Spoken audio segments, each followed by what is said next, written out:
Welcome everyone to another video. This is going to be yoga practice class number 18.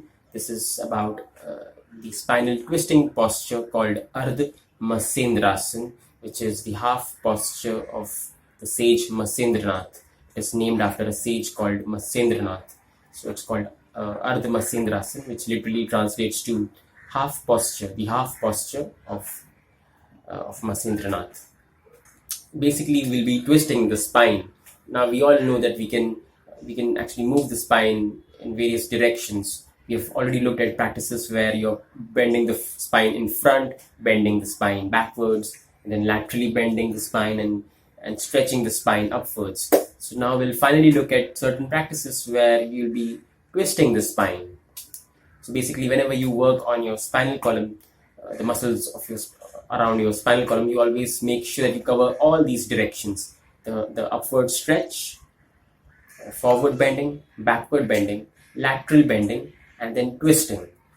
So Ardha Matsyendrasana is like one of the best spinal twisting postures, which is capable of dealing with problems like diabetes. It is also good for solving a lot of digestion related issues, and also it helps with blood congestion in the muscles surrounding the spine.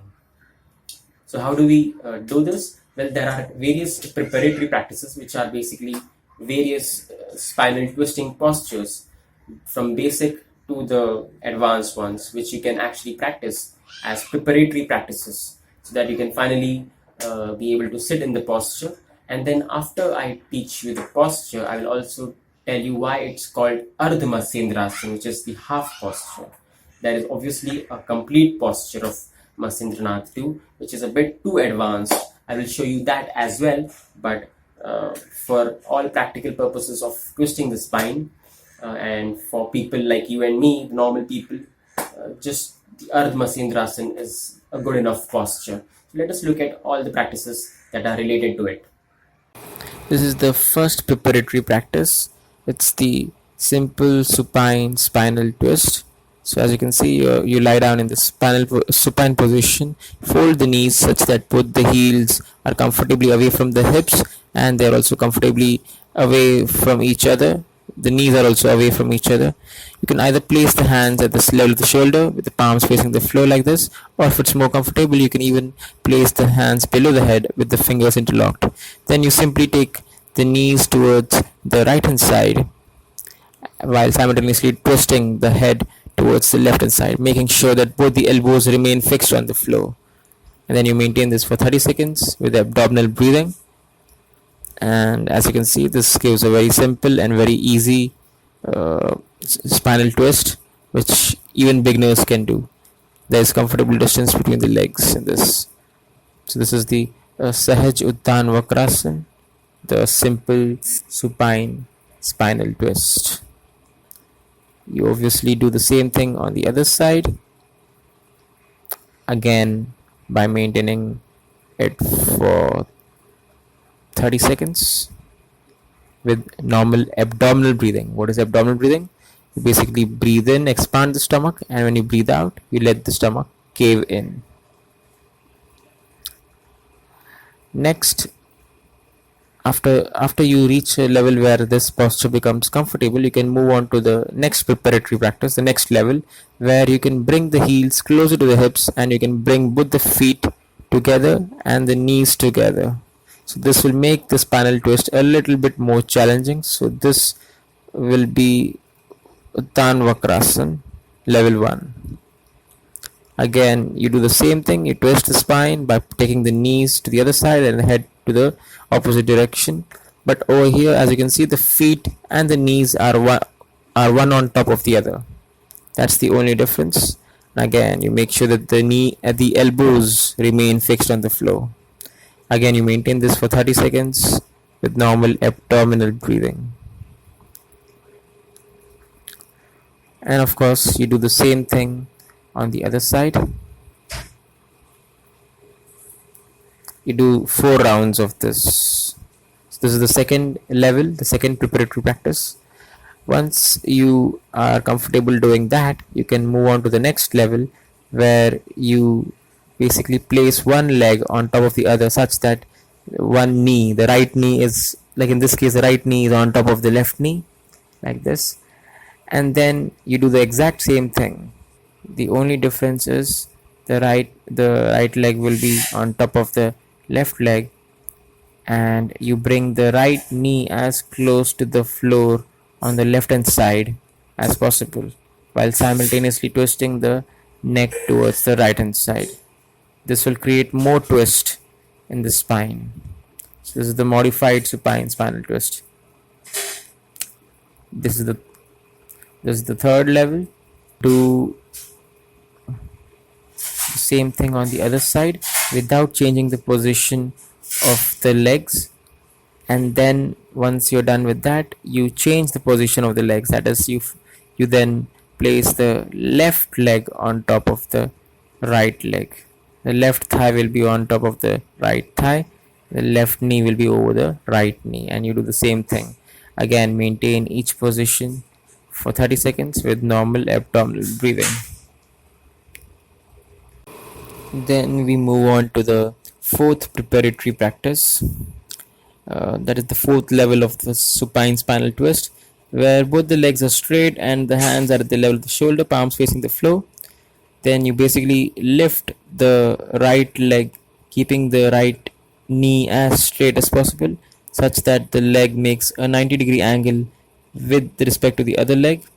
And then you take the right leg towards the left hand side while simultaneously twisting the neck towards the right hand side. When you twist the body like this, always ensure that the leg maintains that 90-degree angle with respect to the other leg. And then you maintain this twist without resting the foot on the floor. As you can see, the foot is deliberately kept above the floor so that you maintain the twist without the support of the floor. You maintain this for 30 seconds, and then obviously you do the same thing on the other side. The left leg making a 90-degree angle with the right leg, and then taking it to the right hand side while the head turns towards the left hand side. Once you're comfortable with that, you take it to the next level, that is the fifth preparatory practice, where you hold the toe and then do the same thing. Again, maintain each position for 30 seconds and try to do 4 rounds of each position. This is done with the right leg first, and then you do the same thing with the left leg, where you basically hold the left toe with the right hand. This is obviously done when you're comfortable with the previous practice. Always try to get comfortable with the previous preparatory practice before you move on to the next practice. And again, always make sure that the shoulders remain fixed on the floor. They should not come up when you twist the spine.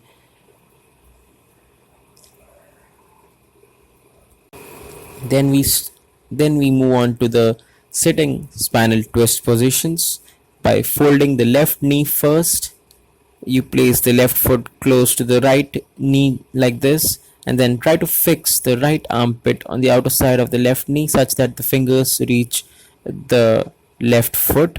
Then take the left palm behind and push the left shoulder behind such that the spine gets a nice twist. And then finally try to bring the chin over the left shoulder. And once you're comfortable, you can lose the support of the left palm by wrapping the left arm around the waist such that the fingers touch the navel region. You maintain this for 30 seconds and you do 4 rounds. You do the same thing on the other side, of course. As you can see, you wrap the hands around such that the fingers touch the navel region. The next level of the sitting spinal twist is just a slight modification. Instead of placing the foot on the inner side of the other knee, you place it on the outer side like this, and then you do the exact same thing that you did in the previous posture. The only difference over here is that the foot, instead of being on the inner side of the opposite knee, it is on the outer side of the opposite knee. Everything else is exactly the same. This will give more of a twist, and it will require more flexibility of the hip joint. You obviously maintain this for 30 seconds and you do 4 rounds. You obviously do it on both the sides. Once done on the left hand side, you do it on the right hand side. Then finally we progress to the actual spinal twist posture, which is Ardha Matsyendrasana.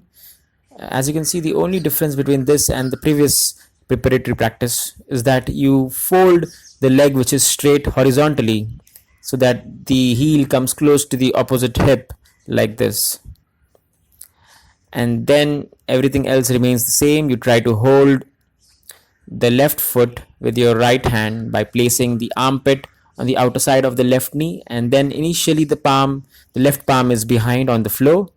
Then once you're comfortable with the twist, you can slowly release the support of the palm and then wrap that left hand around your waist and try to touch the navel region with the fingers. You hold it for half a minute and do 4 rounds. You obviously do it on the other side too. The same thing is done on the other side. As you can see, the hand is wrapped around the waist and you try to touch the navel region in the end. So that was Ardha Masendrasana, the half posture of the sage Masendranath. So obviously there is a full posture too, which is basically Masendrasana or Purna Masendrasana, the complete posture of Masendranath. But the thing is, it is an extremely advanced posture. It is not something that normal people need to do. It's really not needed. But then, just for academic purposes, just for showing it to you, I will be demonstrating that as well. This is how you do the actual Masendrasana. Most of the yoga traditions only teach up till Ardha Masendrasana, and in fact, even in the tantric traditions, just the Ardha Masendrasana is good enough for twisting the spine. But just to tell you what Masendrasana, the complete Masendrasana looks like, I'm just demonstrating it. I mean, I know I have demonstrated it, but I had to prepare my body, walk. I had to do a half an hour warm up before I could actually pull off this posture. You can just have a look at what the full Masendrasana looks like. So for Masendrasana, that is the complete Masendrasana or Purna Masendrasana, you basically fold the right leg at the knee joint and place the right heel above the hip joints. This is the only difference between this and the Ardha Masendrasana, where the heel was placed below the hip joint. And that is what makes this very challenging. Everything else is same as the previous posture. It's just that the heel is above the hip joint. So obviously this requires a lot of flexibility. The right heel is above the hip joint. So this requires a lot of flexibility in the right knee joint as well as the right ankle joint. Apart from that, it also requires a lot of flexibility in the left hip joint. So that's what makes this slightly advanced posture. Obviously, this is not needed for regular people. This you can only attempt if you have reached a certain level of expertise. Otherwise, I would advise that you shouldn't even try this posture. Only when your joints have become really flexible should you actually go for this posture. And then initially the palm is on the floor behind. Then you wrap the hands around the waist like that and try to bring the fingers close to the navel region. Again, this is supposed to be maintained for 30 seconds and 4 rounds. But like I said, this is advanced. This is an advanced posture. So do it only if you have reached a certain expertise. That's it. That's my advice. The Ardha Masendrasana is good for regular people, because even I was able to do this only after a half an hour warm up. As you can see, you repeat the same thing on the other side. The left heel is now above the hip joints. So obviously, as you can see, this again requires a lot of flexibility in the left knee joint, the left ankle joint, as well as the right hip joint. Only then will you be able to do this posture. So So this was Masendrasana, the actual posture of sage Masendranath. I hope you enjoyed watching the video, and so that's it for now. These were all the possible spine twisting postures, and this was the final one, the complete Masendrasana. So yep, that's it. Thanks for watching.